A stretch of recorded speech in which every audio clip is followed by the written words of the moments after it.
Hello, folks, friends, and movement family. I'm Jaboa Lake, your sister, auntie, and organizer, and senior director of research and evaluation at Race Forward. Welcome to Momentum, a Race Forward podcast. This episode uplifts Minneapolis as a lens to explore how the 2020 uprisings following George Floyd's murder were part of a long lineage of resistance to racialized violence. George Floyd was a father, brother, friend, athlete, musician, and community member. He mentored youth, shared stories and connections with neighbors and friends, and had dreams for his future and his daughter's future that he was actively working towards. On May 25th, 2020, George Floyd, like many of us, was adapting to the COVID-19 pandemic, navigating job insecurity, and going about his daily life with others close to him. While sitting in a car outside a grocery store in Minneapolis, Minnesota, police were called. After police escalation, violation of George's civil rights, handcuffing and detainment, and use of extreme physical force for 9 minutes and 29 seconds, while laying face down in the street, George was murdered by Minneapolis police. This site, where his words, "I can't breathe," were uttered, has been renamed the George Floyd Square in his honor and has become a place for grief, healing, and action. May 2025 marks the 5-year anniversary of George Floyd's murder. A month earlier marked the 10-year anniversary of the murder of Freddie Gray and the Baltimore uprising. Last year marked the 10-year anniversary of the murder of Michael Brown and the Ferguson uprising. None of these events have happened in isolation, but are manifested from deep histories of state repression and violence targeting Black people in our homes and neighborhoods. This year also marks the 10-year anniversary of the movement for Black lives. Last year was the 60th anniversary of the Civil Rights Act. This year marks the 160th anniversary of the end of the Civil War, what some call Freedom Day, though we know freedom was stalled for many. Happy early Juneteenth. Each of these wins existed within a system of racial capitalism and has been met with violent repression. During Reconstruction, after the Civil War, Jim Crow laws and Black codes were expanded. After the Civil Rights Movement, we faced legal backlash, gutting of social programs, and mass incarceration, which we see continue at heightened pace today. In the current era of this larger movement towards abolition, protesters are being criminalized, policing is being militarized, and communities continue to be surveilled. This was not a moment, but a movement. And as Michael Brown Sr. reflected on the taking of his own son's life and the movement that stemmed from it, quote, "It ain't over, it's just the beginning." You can hear about the work of Michael Brown Sr. and Cal Brown and what they have envisioned through the organization Chosen for Change in a previous Momentum episode from Season 5. Demands emerged from this moment connecting systemic oppressions because, as Audre Lorde puts it, quote, "There is no such thing as a single-issue struggle because we do not live single-issue lives." The murder of George Floyd ignited calls for reparations for Black communities who have lost so much to legalized racism. The murder of Breonna Taylor demanded the banning of no-knock warrants. The death of Sandra Bland demanded an end to racial profiling. The murder of Eric Gardner demanded public availability of police disciplinary records. And each of these deep losses, and many, many more, as police murders continue to rise every year, have revealed the role of policing and prisons in racialized oppression and the necessity to demand divestments from these systems. Amongst actions, care, support, and solidarity have also emerged. Solidarity has looked like community members providing meals for Black neighbors managing collective grief, bail funds for protesters, legal support for families who have lost loved ones, and internationalist connections across shared oppressions, such as Palestinians sharing tips to protesters in Minneapolis, Ferguson, and Baltimore on responding to tear gas and protecting communities from militarized police. Today's conversation uplifts Minneapolis, liberation movements, healing, and solidarity. Today, we are joined by Minister JaNaé Bates. Minister JaNaé Bates is the co-director for Isaiah, a multiracial, multi-faith, statewide, nonpartisan coalition of faith communities dedicated to building multiracial democracy by moving collectively and powerfully for racial and economic equity in the state of Minnesota. JaNaé is a journalist and organizer turned minister, a womanist theologian, and Fulbright scholar who specializes in integrating grassroots faith-based organizing and narrative strategy. She has over a decade of academic and professional experience in ministry, social justice, and communications. She is also an associate minister at Campor Memorial United Methodist Church in St. Paul, Minnesota.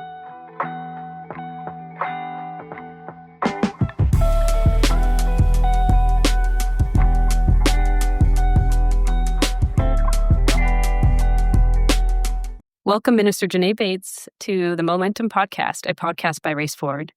Thank you so much. Glad to be here. We know there's been a long history of harms, full of communities making a way out of no way, rebuilding, grieving and coping, healing and supporting, developing solutions and programs that work for loved ones most impacted by systemic racism, building full communities and solidarity economies, resisting repression, demanding a new world that we want to live in, full of care, wellness, and wholeness. When we think about the current moment in movement and resistance, what does it mean to understand the 2020 uprising not as an isolated event, but as the latest chapter in a much older story? Yeah, I mean, I think it's really important that we understand it that way, because without that really clear and grounded context, we will continue to repeat a history we don't understand. And frankly, I think in a lot of ways we have, but it's more of a labyrinth. It's not this straight path that we've been on.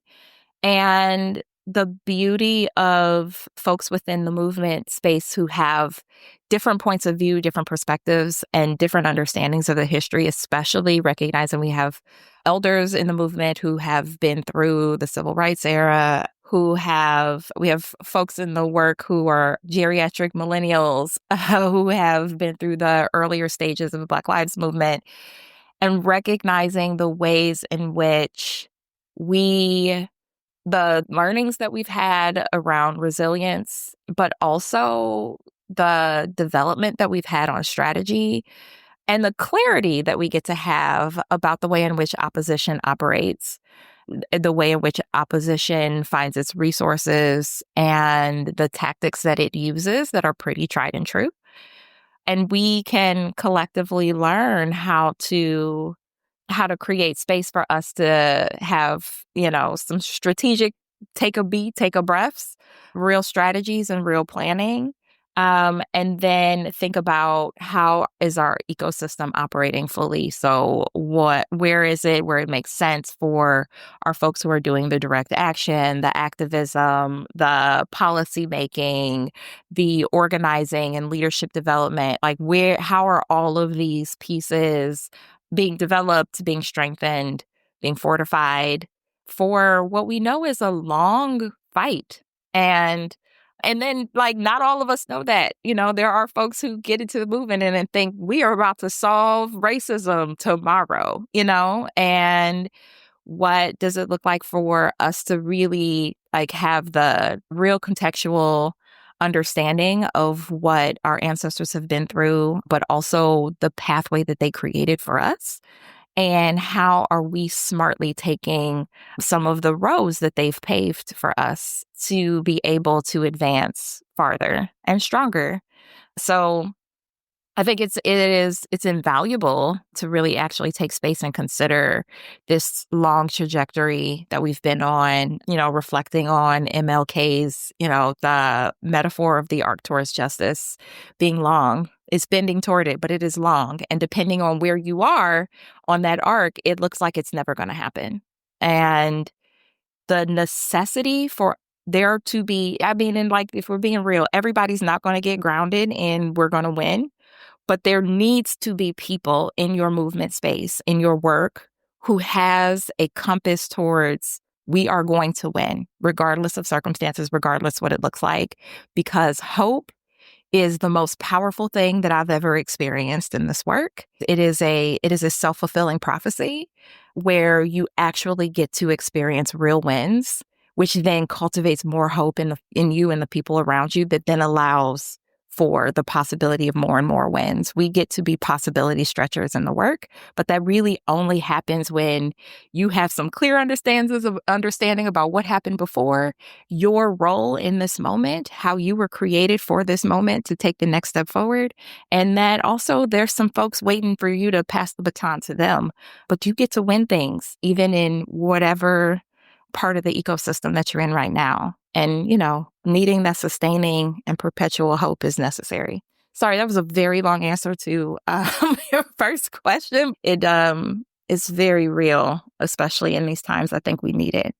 I mean, it's a long answer, but a truncated one at the same time. We know that the conversations that are had around these types of topics in movement space last days, hours, lifetimes, all of that too. I appreciate your insights. And there's so many good points about what you've already started talking about. I appreciate you mentioning hope too. Mariam Kaba says hope is a discipline, and that's something that really grounds a lot of movement right now. Being able to hope, being able to dream about the world we want to live in, grounding ourselves in the vision piece. That also reminds me of what you were talking about and really reminding ourselves of where the movement has been and the types of demands that come from that. I'm reflecting on the Black Panther Party's 10-point program, where really they were demanding a full and well community. And that was in itself a policy platform. And they knew that where policies couldn't be won, we could build on the ground.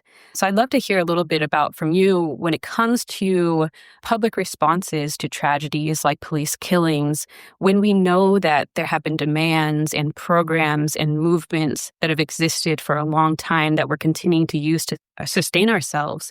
Can you talk just a little bit more about the balance between these moments that become very public while also recognizing that a lot of the movement space is happening already and that we're building from what has already had a foundation? Yes. This is really, really important and essential work. It is why organizing is necessary, and organizing happens year-round, 365, because we know that these big flashpoints, those will continue to happen. And the more and more real organizing that's happening on the ground consistently and persistently, we get to create the durability that's necessary to respond to those moments, but not allow those moments to actually create who we are and get us in a mode of just responsiveness and not allowing us to be able to be proactive or opportunistic and prepared to leverage those moments to advance what we want, not to just fight the bad. What I have really appreciated in Minnesota in particular is that there has been some investment over the years into organizing. And I want to be specific when I talk about organizing, because I tend to think of that as a word that gets used really often for a whole lot of things. And I think that's okay. But when you are you have a very specific point of view about what it's going to create and what the output is, if we're all talking about something different, then it can lead to some confusion. So in the organizing that I'm referring to, I am talking about organizing that is happening year round, that is investing in leaders and leadership development, that is activating the agency of regular people. So not necessarily just the folks who are the most active, the people who are with the bullhorn in the streets, but like your mom who's trying to raise her 4 kids, who is like, I'm not political, I don't have time, right? I'm just trying to make sure that I can keep a roof over my head. It's for the uncle who is just trying to make it day to day, who, is in his reentry program. It is for regular people who may or may not consider themselves political, but who are in desperate need for themselves, for their families, for the people around them, for their communities, to be well and to be able to thrive. And so it's how are we allowing them to get into a space where they can both take agency, but also take responsibility for the world around them. And so when we are actively doing that, when these big flashpoints happen, where we see and witness a very public murder, a very public lynching by people who are granted state powers, like governmental powers, and what we are understanding is state-sanctioned violence, the way in which we can get information and not just respond, but have a real plan to actively advance the things that we've been building, it's an incredible and beautiful thing to witness, even in the midst of tragedy. And in organizing, we understand that frankly, you become your best self through tension. Nobody becomes the person that God created to be them to be, or their most amazing self, because they had the best day ever. It's just not what happens. It is when you have to strive and struggle and go through something hard, and you get to do it not alone, where you get to do it with other people who are grounded and committed in the same way, even if you don't think the exact same way, even if your ideological lean is not identical. When you are in real alignment with people who have their own stake in the game, who are clear about their stake and their self-interest in it, and then you all are working together to advance something, and it's hard, like it's real hard and there's real stakes, that is where you get to become who you need to become. It's where you get to actually experience agency, which is something that is taken from us time and time again with intentionality. And when you get to experience agency, that makes for new possibilities. So thinking about what does it mean for us to collectively be able to advance what we need in these times, it is the deep investment into people's leadership, into regular people's leadership who may think that they don't have time to do that organizing stuff, or they're not necessarily listening to every podcast about it. How are we really activating regular working class people to not just be spectators of our suffering, but to be architects of the future that we can have together? And the more and more people are waking up to what's happening purely because of what they're experiencing in their own budgets, in their own lives and livelihoods. And they're at this choice point where they get to decide, am I just going to acquiesce to what's happening and sit in some despair about what I think may be happening, or am I going to engage? And then knowing we can't do it alone, we need each other. What does it look like for them to then get into formation with a set of people who are creating spaces of belonging and moving together, cultivating their belief systems together? And so that is the real work that has to happen all the time, so that when the next tragedy takes place, when the next time we see and experience and feel state-sanctioned violence in such a very visceral way, when we hear the rumor of, pardons that shouldn't happen, there are people who are clear, have clarity, who are grounded and ready to advance some good stuff in the midst of pushing back on the bad. Yeah, thank you for sharing all of that. That was so many good pieces there. I'm like, which next question do I want to ask? Because there's so many things you touched on. What it means to uplift communities who are most directly impacted. You touched on solidarity. You touched on which solutions folks are drawn to, which solutions will actually work. I'm reflecting on this concept that's thrown around a lot, that's around centering most impacted people. For myself, in movement spaces, even in nonprofit spaces, in participatory research spaces, it feels like a diluted saying because it's a saying centering most impacted, but we're not seeing the practice as much.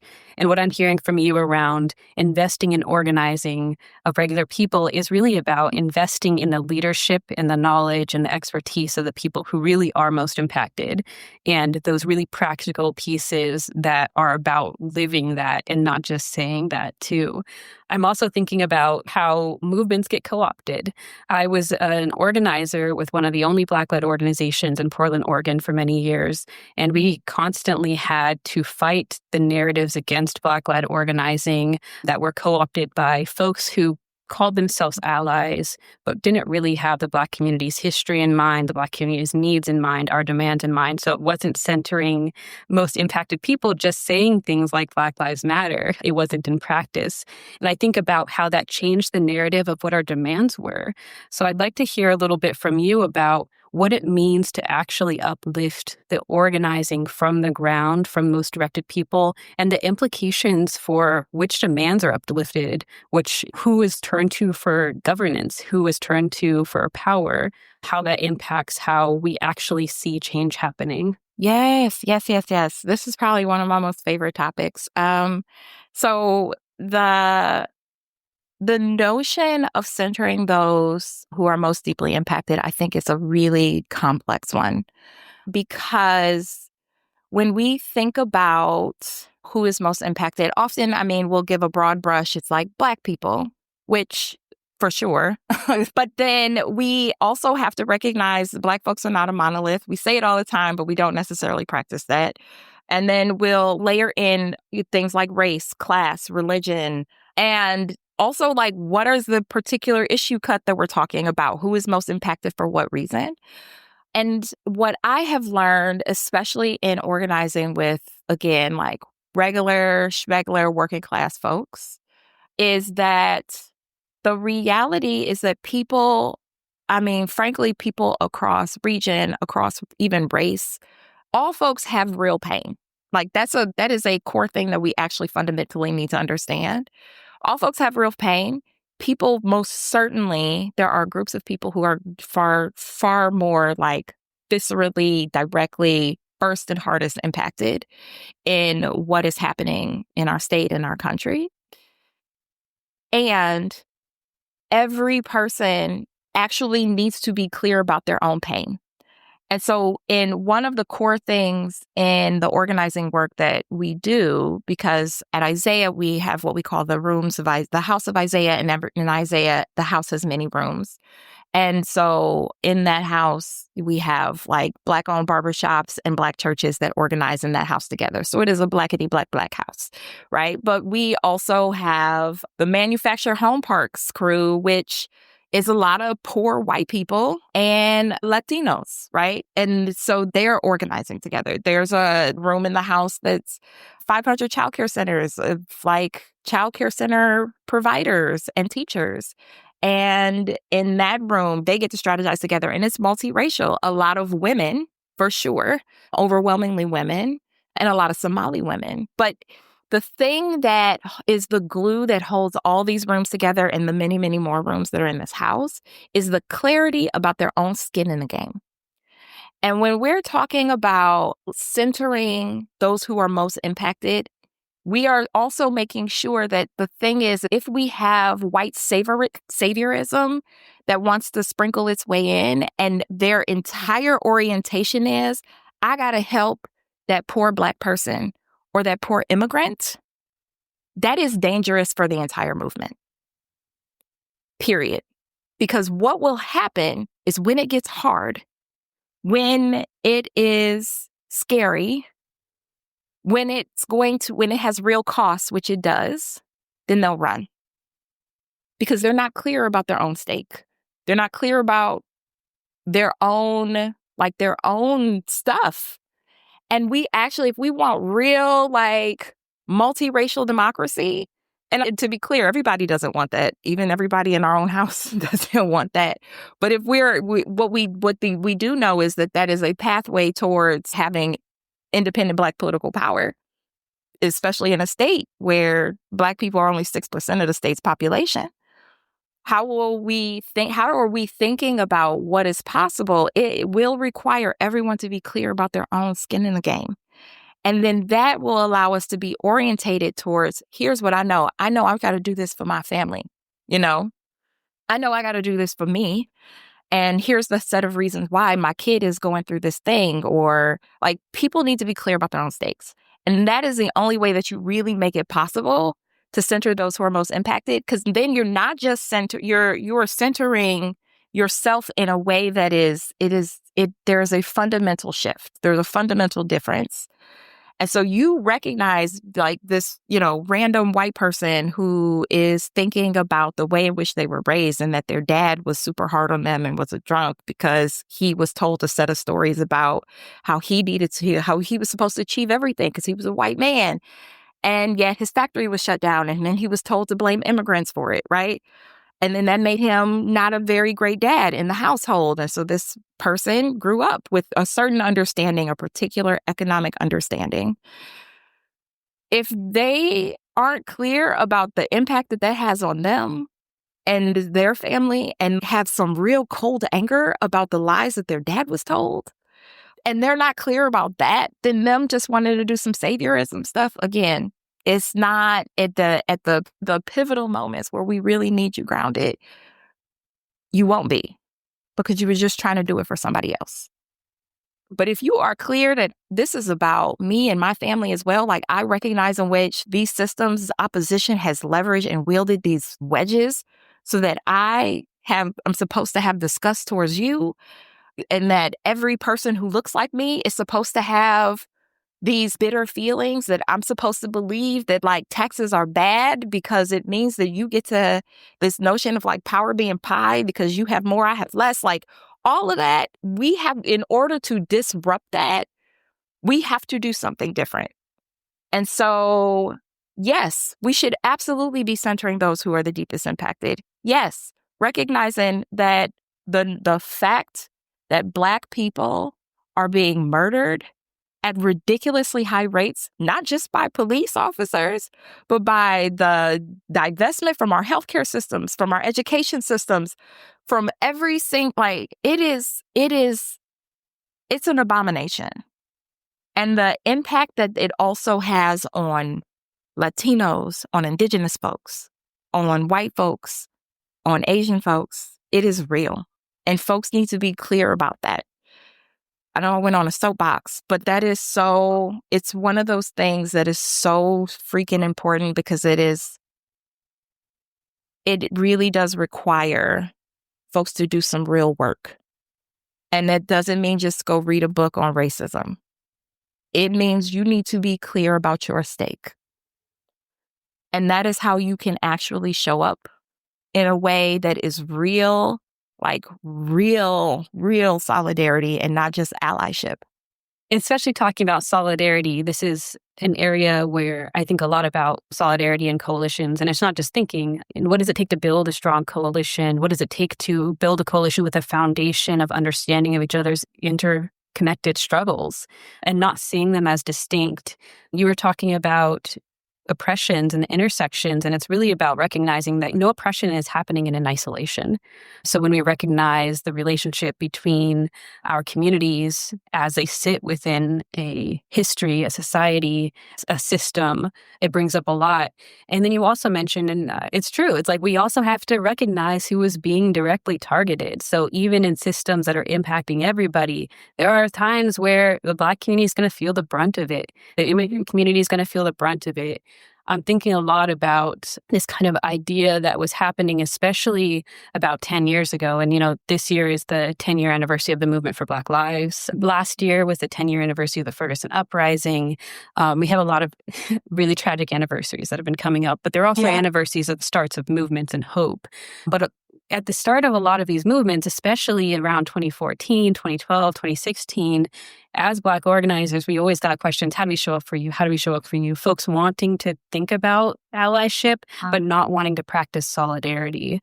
And, when we really think about history, if we think about the history of chattel slavery and Jim Crow and the history of Indigenous genocide in residential schools, those built the foundations for things like mass incarceration and work camps, modern prisons and immigration detention centers, Japanese internment, Chinese railroad labor camps, and Bracero programs. So by seeing how these systems do actually contribute to interlocking oppressions, and that our systems and our circumstances in our communities are not happening in isolation, that's where the roots of solidarity can be built, when we recognize that we are interconnected and these aren't just individual manifestations from different targets and different systems like that.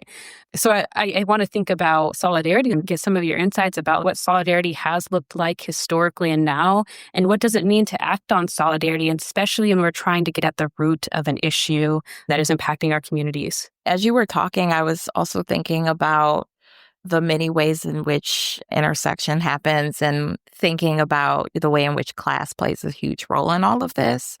I think about like my own organizing. I'm organizing in Black churches and the communities, the Black communities that surround the churches. And if, keeping it 100, depending on what neighborhoods you're in, there's a vast difference from the folks who are worshiping in the building versus those who are outside the building. And class plays a huge role. And I think about spaces where folks have named like how hard it is to organize working class people. And I'm like, it depends on where your proximity is often, not just that you are Black, but like, where are you in the socioeconomic scheme of things? And I'm going to go down a little bit of a rabbit hole, but I'm getting somewhere, I promise you. So my husband was incarcerated for 20 years. He was released a month ago. We've been living our full Black joy life on social. It's been, oh my gosh, he's an amazing, incredible human. And it's just the consistent reminder of how often we throw away brilliance into our carceral system. It was a 20-year time frame and it is over for him. But there is and it's funny that you said this thing about good food because it's connected. So he has actually launched his little Instagram page where he has found a niche. Literally in 30 days, he has hundreds of thousands of people who are coming to his page and watching him review foods. But he's reviewing foods that he hasn't had in 20 years. So like literally like there's 100,000 people watching him eat Funyuns for the first time, in 20 years. And the people who are, and I was just talking to him about this, the people who are coming to watch his content and absorb the things that he's saying. Because so yeah, he's talking about food and Funyuns and da-da-da, but he's also talking about redemption. He's talking about what does it mean for people to be able to experience restoration. He's talking about how he has so much joy, even though he's been locked up in a can for 20 years. And what does that mean for folks who have been out here who are struggling and living in anguish? Like the way in which, and then like he's talking about what does it mean because he very proudly, proclaims as people are giving him suggestions on try this, try this, try this. He lets people know, I don't smoke, I don't drink, so don't send me those. And folks are like, dang, Unc, like, because this is also a moniker that he's now, everybody's calling him Unc. And so like, but it's these young dudes, these like Black dudes from the streets between like 18 and 25, hundreds, if not thousands and thousands of them have gravitated toward him. And this is a group of people, young people, that in the organizing spaces, everyone's like, how do we get young Black men? How do we get folks from the block who don't care about none of this stuff? And he's like having real conversations. Somebody just recently said something like, yeah, look at him. He's out here doing his thing, not on food stamps, but, trying to do da-da-da. And he was like, hold on, bruh. It's a whole lot of my family that's on food stamps. We're not about to shame people for where they need to be because of the way our systems are set up. Like he's having these like real conversations with folks. Now he's using far more colorful language than Minister Bates does to do it, but he's doing the real work out there, And so thinking about what does it look like for the movement to embrace people who talk different, who are going to have a harder time with pronouns for a little bit, like what does it look like for us to create spaces in our ecosystem that allows for people to enter into spaces of belonging and be fully themselves with all of the messiness that comes with being human. And then in that space of belonging, we get to cultivate a belief, an analysis, a political understanding. And we, in this time especially, where we recognize that the country made a vast split politically, and in what some people are saying, you vote against your self-interest. No, they voted in their self-interest. We just didn't take a minute to understand what they believe and know their self-interest to be. How are we appealing to it? How are we actually talking about the real things that people are going through who are like, I don't care about politics, or I don't have the time to show up in the streets for da-da-da. But then they realize actually they do when you start to connect with them on a very real level. So when we're talking about solidarity and like real solidarity, we have to be honest about, even in our own internal movement spaces, how are we creating space for real solidarity with people who are, because in movement spaces often it is our college educated crew. I can attest I'm in that, but how are we also making more and more room for people like my husband, who, he's now, praise the Lord, he got his college degree in prison, But like, what does it look like for us to make more and more room for people who are like, they can't show up to 3 or 4 meetings because they work 3 or 4 jobs. And that is a very real thing. There are going to be, predominantly white spaces, which we need them to be organizing too and doing the work too. And what does it look like for the ecosystem to be touching one another as everybody is doing their work and in alignment? And I think alignment is it's a word that has a lot of grist for me, because it doesn't mean that we're in full agreement about all the things, but it does mean that we are getting clear, actively working to be clear and iteratively understanding where people are, what it is they need, what is it that we, like, in what ways are we able to complement these needs and fill some gaps, but then also how is that being reciprocated so that this is a real relationship and not just transactional? And like that's the thing that's going to get us out of this many thousand-year hole that we have in this country. But I've seen so many beautiful glimmers of it that we're just such interesting, complex, complicated beings, but we can really, truly make magic happen when we make room for people. And a lot of what you're saying, too, reminds me of my own starts when people say, like, what's your organizing journey? And it's hard to identify because I grew up in and out of foster care. I was partially homeless. When I think about organizing, there's terms like mutual aid. And I was like, well, was it mutual aid when I was 4? Going to my neighbors to get diapers for my sisters? Was it mutual aid when I stole formula from the corner store when I was 5 to feed my sisters? And I also gave some to some other foster sisters. So the idea that organizing starts with a traumatic event is often coming from a place of privilege. Folks who have been living the life have had to organize around these systems for a long time. And that reminds me of what you were saying about what are the needs. And a lot of what you were talking about was like, what are we doing to respond to community needs and uplift those? And we know the strength of organizing, and a lot of organizing is about filling the needs. And we think about moments like after the murder of George Floyd, after the murder of so many loved ones, we can think about those policy demands being demands to respond to needs, to really build a larger system that is taking care of people, that is undoing harms, that is reparative. We saw in 2020, there was a lot of kind of corporate racial equity pledges that didn't really get at the roots, a surge, and then a steep decline in philanthropic funding after the uprisings, these kind of proposals for legislative reform that didn't go anywhere. What happened in Minneapolis and what has happened over in time, nothing has structurally changed to prevent these deaths from happening. And some folks say things like to prevent a George Floyd from happening again, but we know from the rate of police murders that it is happening over and over all the time. So can you talk about this idea of investing in a movement and then having it be pulled out so that it looks like change happened, but structurally we're in the same place and often in a worse place? Yeah. Oh, good Lord. I mean, this is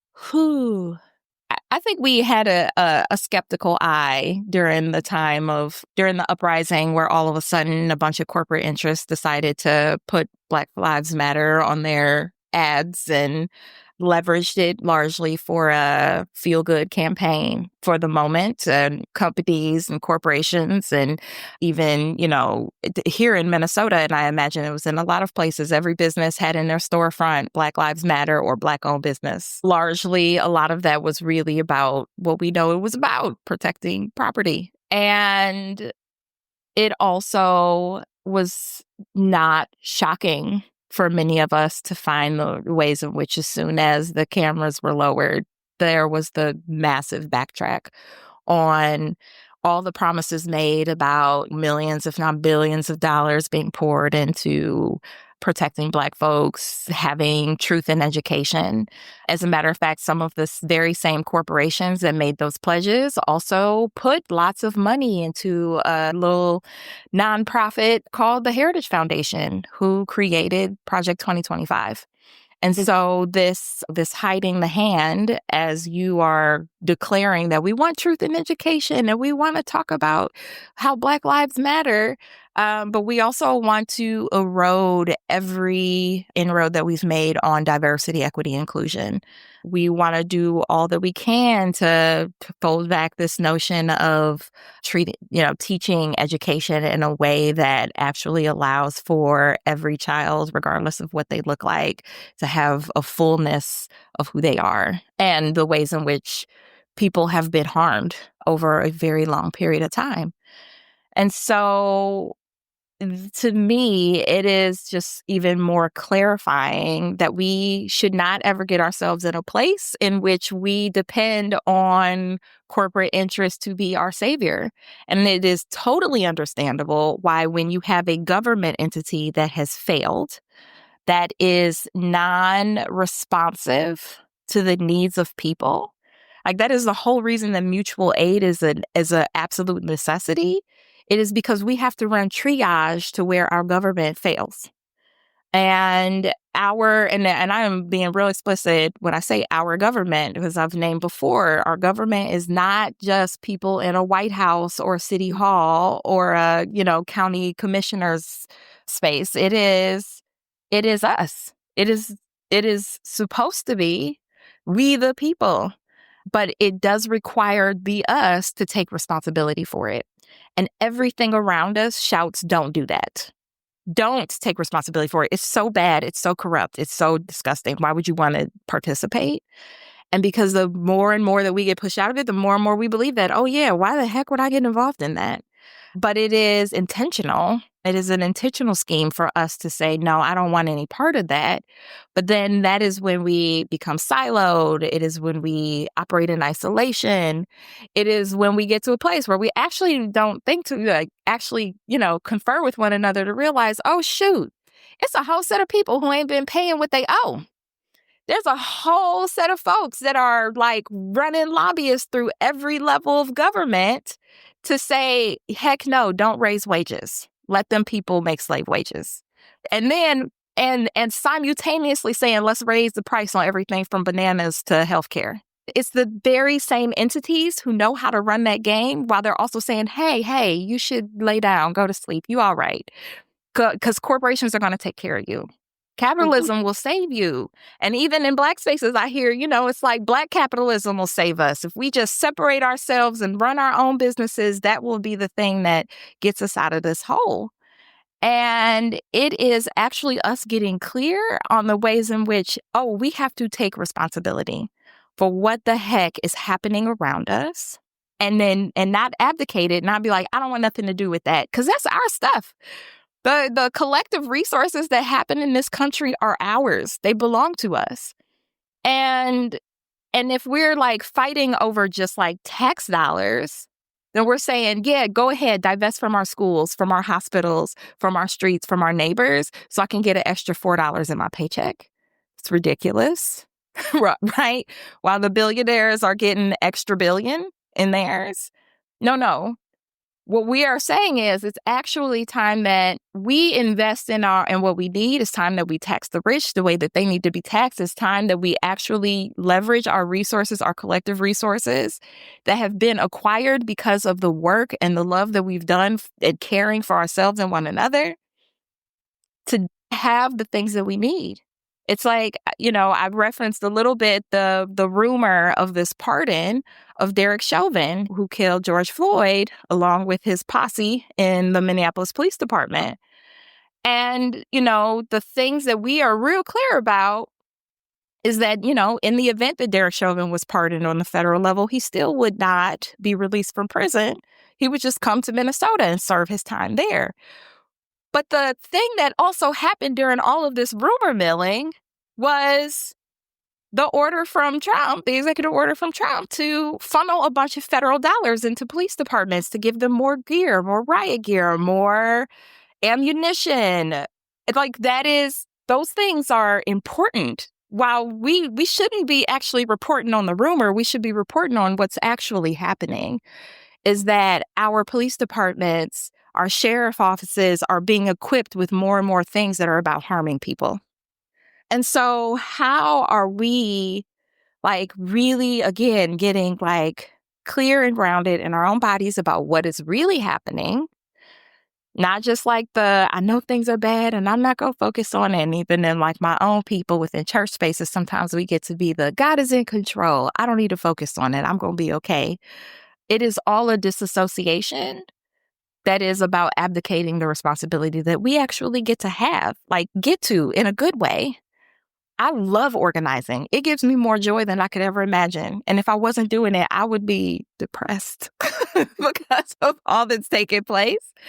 But it actually makes room for our gifts, for us to operate together, for us to be in real spaces of solidarity and co-learning and co-creating together. We get to actually win things. Even in the midst of all that's been happening, we've been winning things.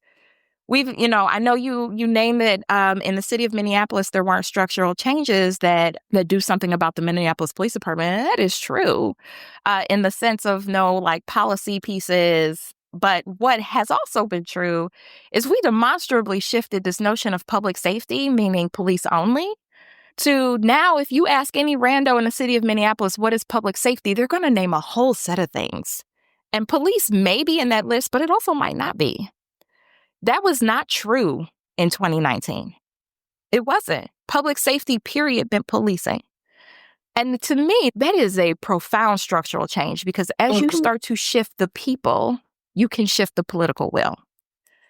And in the state of Minnesota, in 2023, after a lot of hard work and organizing, there were a whole set of policy pieces that we changed in this state that have made a lot possible. I mean, we changed the law in the state of Minnesota about the kind of reactions and defense that police officers can use and what I would call offense and not defense. But that meant that in the case of Philando Castile, that officer would have went to prison for what happened in the event that we had the law in place that we have now. There's a whole set of things that we did about bans. I mean, we had to do something that I am still irritated to this day that it had to be done. And it was not just because it seems like common sense, but we changed the law in Minnesota so that police officers are no longer allowed to be a part of white supremacist groups because apparently that was okay, legally sound thing, right? And so how are we both celebrating these wins, which is important so that we have to make meaning about what's happening so people can actually see there are things we can do and should be doing. We can't just be like, nothing's changing, nothing's ever going to change, because the notion of constructing hope is a real one. And that is, it has real stakes. It would not have happened if everyone thought there's no changes that could ever happen. It only happens because people say we can do something and we will. And they did. And those same people continue to advance more and more and more. We have to keep making meaning about it. Exactly. When you organize, you see the changes happen almost immediately. Those are some structural changes when there's a new food program that pops up on the corner, when that one auntie down the street says, actually, my home's going to be for this meeting space now. Those are deep structural changes that happen. Yeah, I also think a lot about this idea of nothing has changed, but yet everything has changed. Cultural shifts are deeply important for how we organize, including what you were talking about earlier about base building. It's even in organizing, we need some deep cultural shifts to make sure that everyone has a place in building what we want to build. And I'm reflecting, I did spend some time in George Floyd Square. And when you go there, amongst many other places of tragedy that I've held vigils at or spent time at with loved ones and with families of loved ones who have lost their lives to police violence, George Floyd Square, you see art and murals, you'll see reclamation of buildings, you see things like images and words that are remembering the people that we've lost, and words and images that demand a better world. But you also see things like the community cemetery that's right next door to the apartment building with toys on the patio, people living their lives. You see and move through a place of collective trauma, but you also see the celebrations, the neighbors caring for each other, the connections, the storytelling, and just connecting with residents in that area in conversation. I was able to hear a lot from them about what the community has been asking for. So these investments in things like education, access to food and repair, the release of loved ones from prisons, and support for reentry, because that particular community where they're saying, let our folks free, but at the same time, you need to set us up and repair from the harms of mass incarceration. Yeah. Thinking about these demands, to me, this is community governance, where they're building their own systems, building their own worlds and communities. Seattle, we see it happen in Portland. We see it happen here in DC, where I live. We see it happen in so many places, and it's often informal, but yet it is powerful and it is transformative to so many people's lives. So thinking about this idea of governance and thinking about resourcing models and programs that are identified by the most impacted people and moving towards systemic change, how do you think about and uplift the work of folks that are on the ground and the folks that have been doing the work to create systems informally to build and model towards larger policy changes too? I think you're right in naming that a lot of this work is happening informally, and it's happening in these small clusters. It's happening in families. It's happening in neighborhood, block by block. It has its own formation and configuration that is usually touching entities. For example, with George Floyd Square, shout out to the folks who are holding the grounds down there. JaNaé Austin with the George Floyd Memorial, and the ways in which she is constantly in community and constantly and consistently working with the neighbors in the neighborhood within that area. So there's a way in which it doesn't necessarily look like everyone showing up to a meeting together, but everyone knows what everyone else is doing.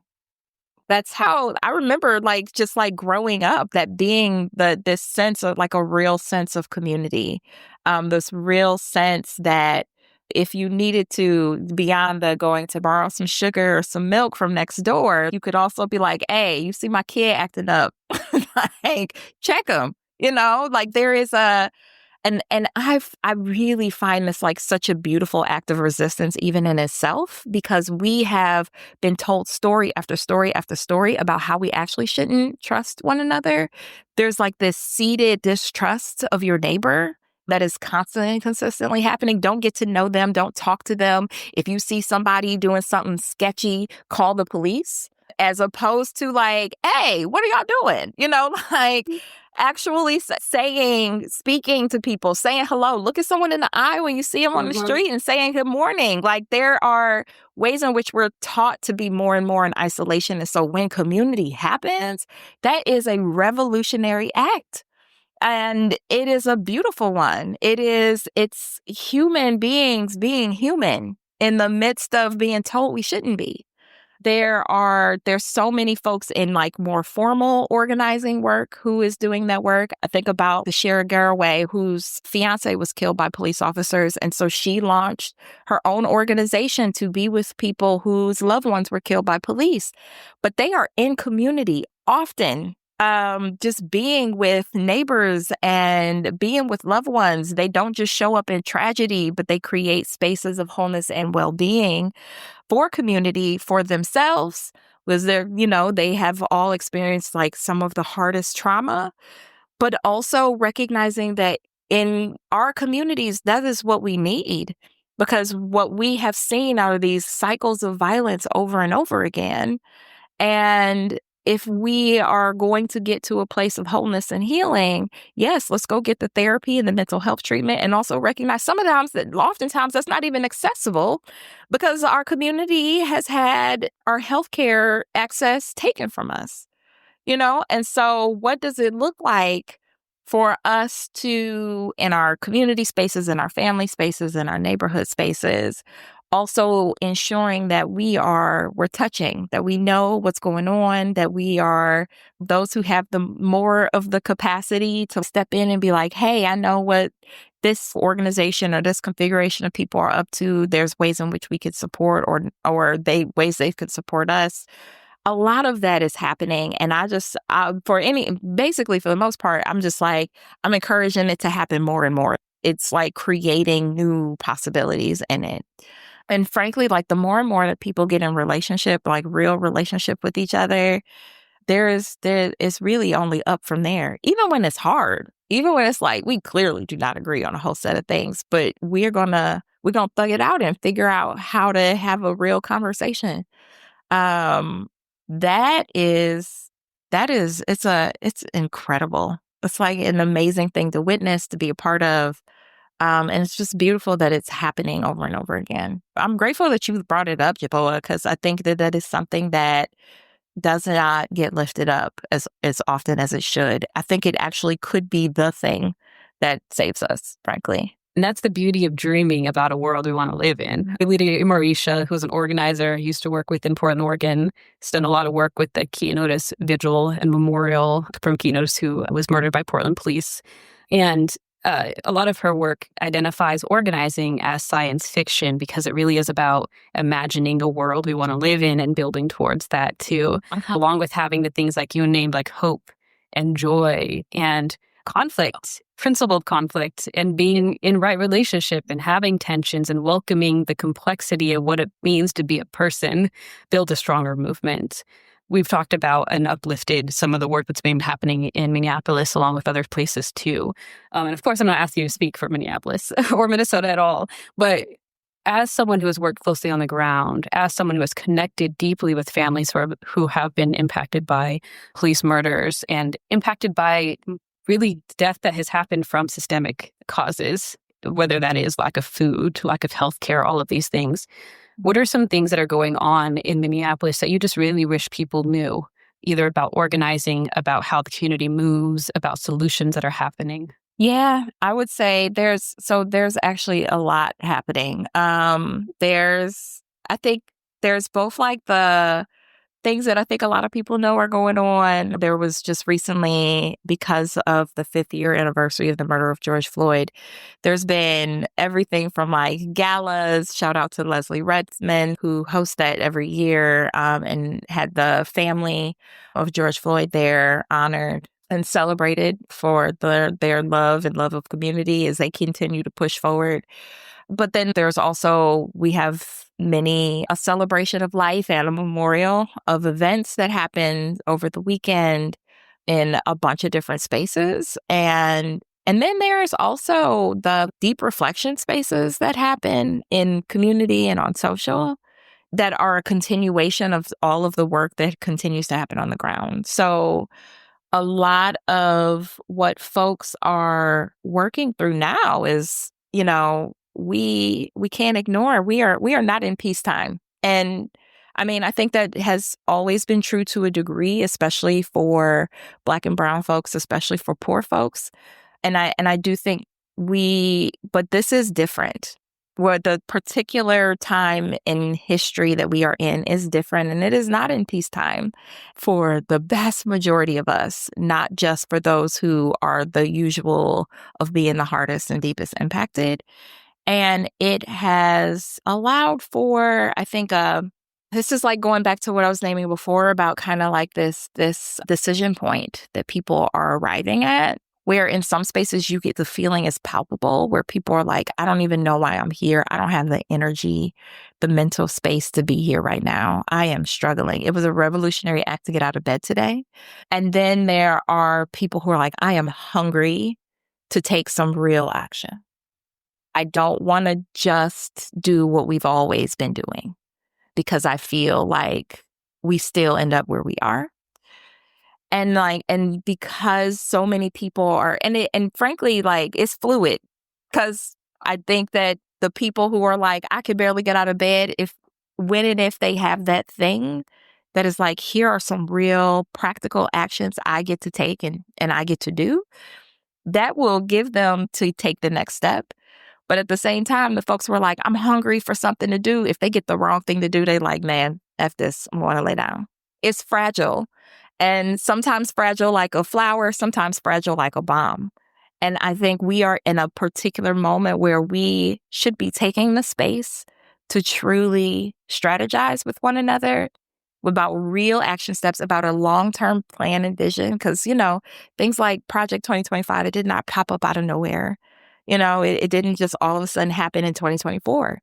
There are organizations across the state who have been actively working on longer term visions and how to be with people, working class people. Like, shout out to Kevin Reese with Until We're All Free. Shout out to Antonia Williams with Tone Up. Shout out to Wintana Melleking, who is doing amazing work helping other organizations beef up their trainings. She's a great connecting folks to where they can get leadership development. Shout out to George Floyd, who is a brilliant media specialist with Black press and has created Black press, but has figured out how do we do good storytelling to be able to tell our stories. Like, there's so many places and pockets of places that are also like connecting and touching.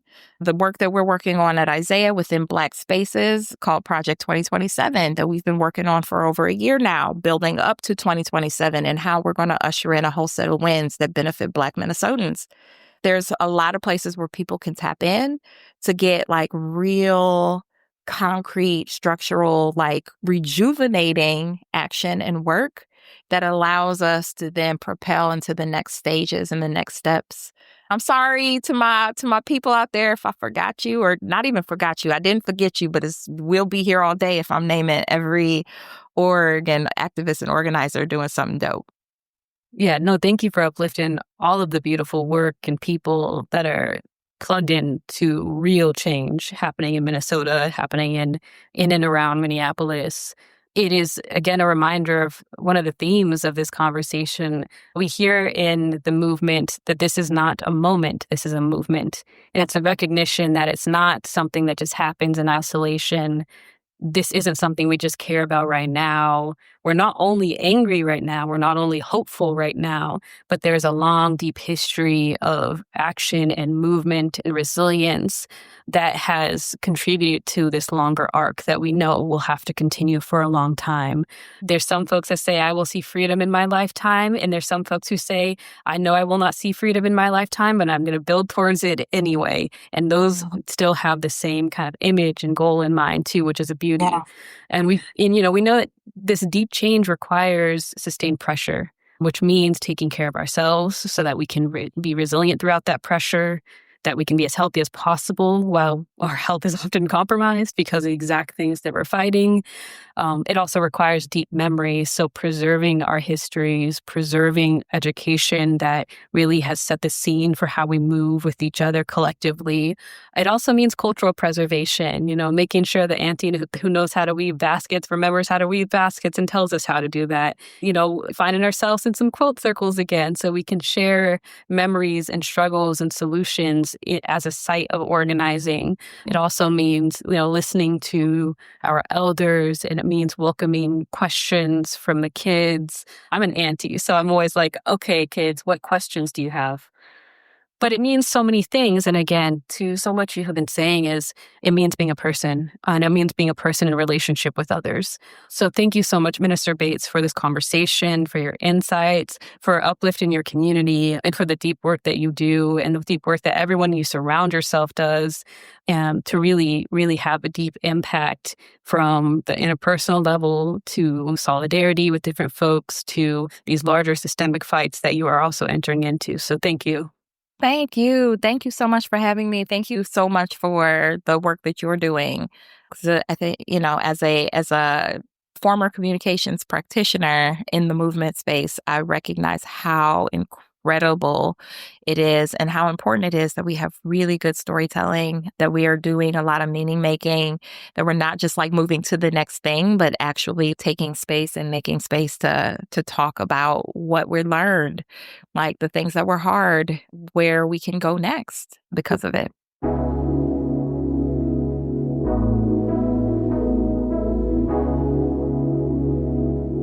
Thank you again for joining us for this episode of Momentum, a Race Forward podcast. As Audre Lorde says, social protest is to say that we do not have to live this way. And thank you again to Minister JaNaé Bates for a thoughtful and insightful conversation that's needed in this time. Make sure you follow Race Forward on social media, on Facebook, Instagram, and Blue Sky. And to support our work, make your $25 donation for 2025 by texting RFPOD, RFPOD, to 44321. Until next time, let's keep the momentum going.